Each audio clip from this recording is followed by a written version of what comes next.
Pemirsa Matrails, kita jumpa lagi dalam tutoring matematika dan kita masih membahas tentang logika matematika. Secara khusus kali ini kita akan belajar tentang konklusi atau kesimpulan, atau bagaimana menarik konklusi, bagaimana menarik kesimpulan dalam konteks logika matematika.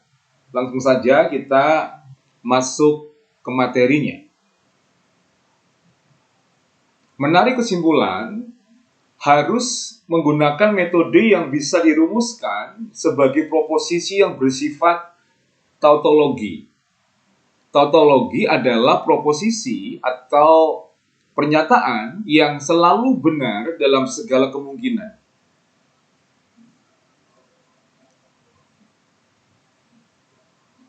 Nah, metode penarikan kesimpulan yang kita akan pelajari itu ada 3. Yang pertama, modus ponens. Yang kedua, modus tollens. Dan yang ketiga adalah silogisme. Nah, ketiga metode ini tentunya harus kita buktikan lebih dulu bahwa ketiganya ini merupakan tautologi. Ketiganya merupakan proposisi yang dilihat dari semua kemungkinan, segala kemungkinan, hasilnya akan selalu bernilai benar. Jadi masing-masing kita akan cek nilai kebenarannya. Kita mulai dengan modus ponens. Modus ponens, premis 1, berupa pernyataan implikasi yang secara umum dinyatakan jika P maka Q. Jika P maka Q. Kemudian premis 2 dinyatakan sebagai sebuah pernyataan tunggal P. Jadi kalau kita perhatikan dalam modus ponens, ciri utamanya premis pertama itu berupa pernyataan implikatif. Premis kedua berupa pernyataan tunggal, di mana premis kedua yang merupakan pernyataan tunggal itu identik, sama dengan pernyataan tunggal sebab dari premis pertama. Jadi kalau kita perhatikan, pernyataan di premis kedua, P ini identik dengan pernyataan tunggal yang menyusun premis pertama yang berada pada posisi sebab di depan. Ya, itu identik, sama-sama P. Jadi pernyataan keduanya itu sama, identik. Cirinya di situ. Kemudian konklusinya adalah Q. Konklusinya adalah Q. Ya. Kalau saya bisa membaca modus ponens ini dengan melibatkan perasaan, saya akan membacanya seperti ini. Premis pertama, jika P maka Q. Ternyata premis kedua ya, ternyata yang muncul P. Maka kesimpulannya hasilnya adalah Q. Ya, kesimpulannya hasilnya adalah Q. Jadi saya mencoba membacanya dengan melibatkan perasaan ya, supaya logikanya menyatu dengan perasaan ya. Oke, kemudian premis 1, premis 2 dengan konklusi ini saya gabungkan menjadi sebuah proposisi, ya. Menjadi sebuah proposisi, saya baca menjadi begini. Jika P maka Q dan P maka Q. Jika P maka Q dan P maka Q. Ya, jika P maka Q dan P maka Q, ya. Jadi ketika digabungkan maka dia berubah menjadi menyatu ya, menjadi proposisi yang seperti ini. Oke, nah sekarang proposisi modus ponens tersebut kita cek nilai kebenarannya dengan tabel kebenaran di bawah ini ya. Jadi P-nya seperti biasa yang sudah sering kita lakukan. P-nya kita buat kombinasinya BBSS, Q-nya BSBS. Maka kemudian jika P maka Q, ya kita cek nilai kebenaran yang ini dulu. Jika P maka Q, jika B maka B, jika B maka S, jika S maka B, jika S maka S, B. Gitu ya. Kemudian kita lanjutkan kolom di sebelah kanannya, jika P maka Q dan P. Jika P maka Q sudah kita hasilkan ini, dan P ya, dan ini. Jika B maka B, B. Jika S maka B, S. Jika B maka S, S. Jika B maka S, S.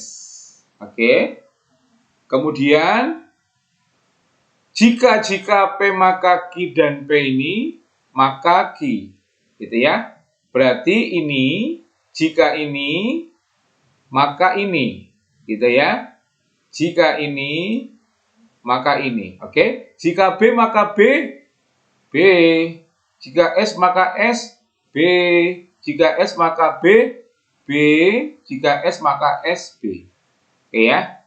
Nah, kita memang harus sudah menguasai ya, nilai kebenaran dari disjungsi, konjungsi, implikasi, dan biimplikasi dalam hal ini. Ya, jadi kita harus sudah menguasai. Jadi saya mengasumsikan kita sudah menguasai hal-hal itu. Oke. Ya, maka kalau kita lihat ya, kita perhatikan di kolom paling kanan, seluruh hasilnya B, benar. Artinya terbukti bahwa modus ponens ini merupakan tautologi. Pernyataan ini terbukti merupakan tautologi karena selalu nilai kebenarannya adalah benar. Dilihat dari segala kemungkinan. Ya, itu yang dimaksud dengan tautologi. Berarti modus ponens terbukti merupakan tautologi. Oke. Baik, kita sekarang masuk ke modus tollens ya. Masuk ke modus tollens. Nah, kalau modus tollens premis satunya sama dengan modus ponens ya, jika P maka Q. Secara umum bentuknya sama jika P maka Q. Tetapi premis keduanya adalah negasi Q. Negasi Q. Maka kesimpulannya, konklusinya adalah negasi P. Ya, negasi P. Jadi kalau saya baca dengan perasaan, jika P nanti hasilnya akan Q gitu ya. Nah, premis ini kan sudah kita nyatakan benar. Jadi premis itu sudah disepakati bahwa itu benar. Sudah diyakini bersama bahwa premis 1 benar, premis 2 itu benar. Gitu ya. Kedua-duanya benar ya. Nah, saya ulangi membacanya dengan perasaan. Jika P, maka hasilnya Q. Yang keluar itu negasi Q. Berarti nanti konklusinya, kesimpulannya adalah negasi P. Lah kok bisa begitu ya? Kalau yang tadi modus ponens kan lebih mudah dibayangkan ya. Lebih mudah dirasa ya. Ini sebetulnya sama karena implikasi itu ekivalen dengan kontraposisinya. Jadi kalau jika P maka Q ini saya ubah menjadi kontraposisinya kan ekivalen. Maka menjadi jika negasi Q, maka negasi P kan. Begitu kan ya. Jika negasi Q, maka negasi P. Bisa dirubah begitu karena keduanya ekivalen, bernilai sama. Nah, sekarang seandainya jika P maka Q kita ubah menjadi jika negasi Q maka negasi P, maka formulanya, rumusannya kemudian kan menjadi modus ponens. Iya kan? Karena premis 2-nya adalah negasi Q sama dengan yang di sebelah kiri. Sama dengan pernyataan tunggal dari implikasi di atas di premis 1 yang berada di posisi sebab di sebelah kiri, sama itu. Ya, maka kesimpulannya kemudian negasi P yang di sebelah kanan. Sama ya. Jadi ternyata pola pikir modus tolen dengan modus ponen itu sama loh. Pola pikirnya sama sebetulnya. Ya. Hanya modus tolen itu menggunakan kontraposisinya. Oke. Nah, lalu kemudian premis 1, premis 2 dan konklusi kita gabungkan menjadi sebuah proposisi, ya, sebuah pernyataan majemuk yang super majemuk seperti ini ya. Jika P maka Q dan negasi Q, maka negasi P. Begitu ya. Oke, nah kita sekarang buktikan apakah ini merupakan tautologi. Oke, ini P-nya sudah saya isi, BBSS, Q-nya BSBS. Kemudian negasi P itu berarti lawan dari P ya. Kalau P-nya B, maka negasi P-nya S. Ya. Kalau P-nya S, negasi P-nya B ya. Kita buat seperti itu kan otomatis ya. Maka negasi P-nya menjadi SSBB. Negasi Q-nya SBSB. Oke, sekarang jika P maka Q. Jika P ini maka Q. Ini ya. Jika B maka B, B.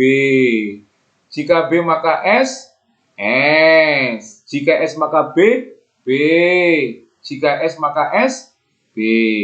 Oke.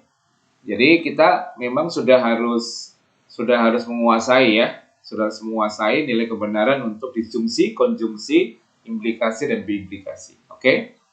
Kemudian jika P maka Q dan negasi Q. Berarti ini dan ini.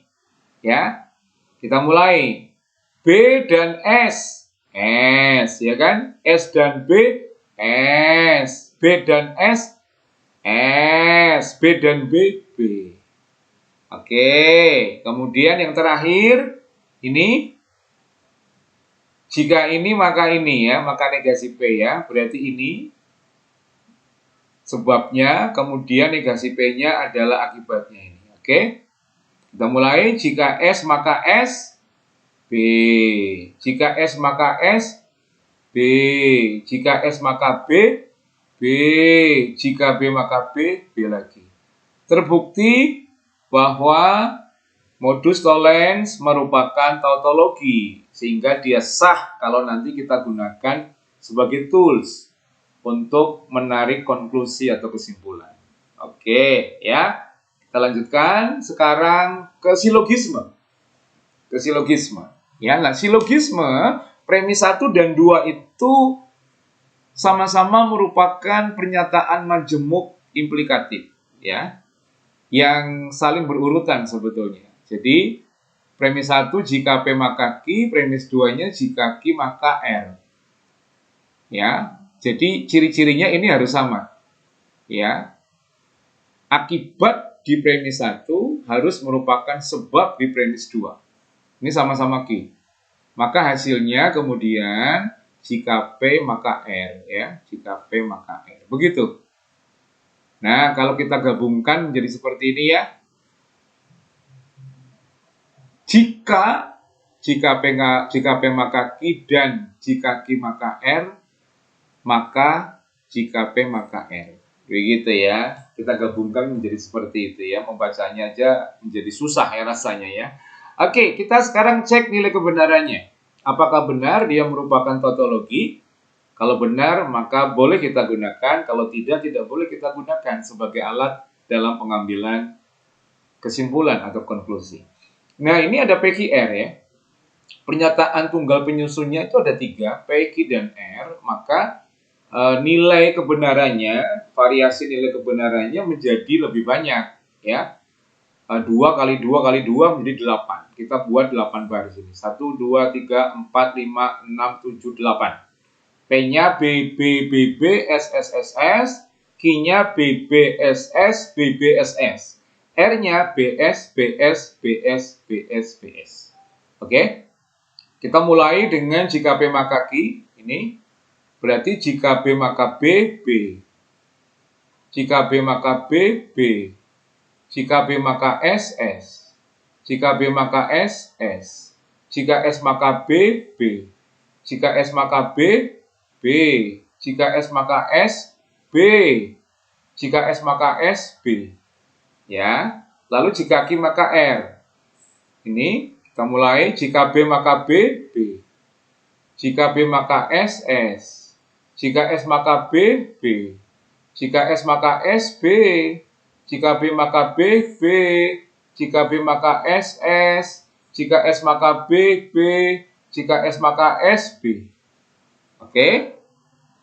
Nah, kemudian jika P maka Q dan jika Q maka R ya. Jika P maka Q dan jika Q maka R. Berarti ini dan ini ya. Oke, B dan B, B.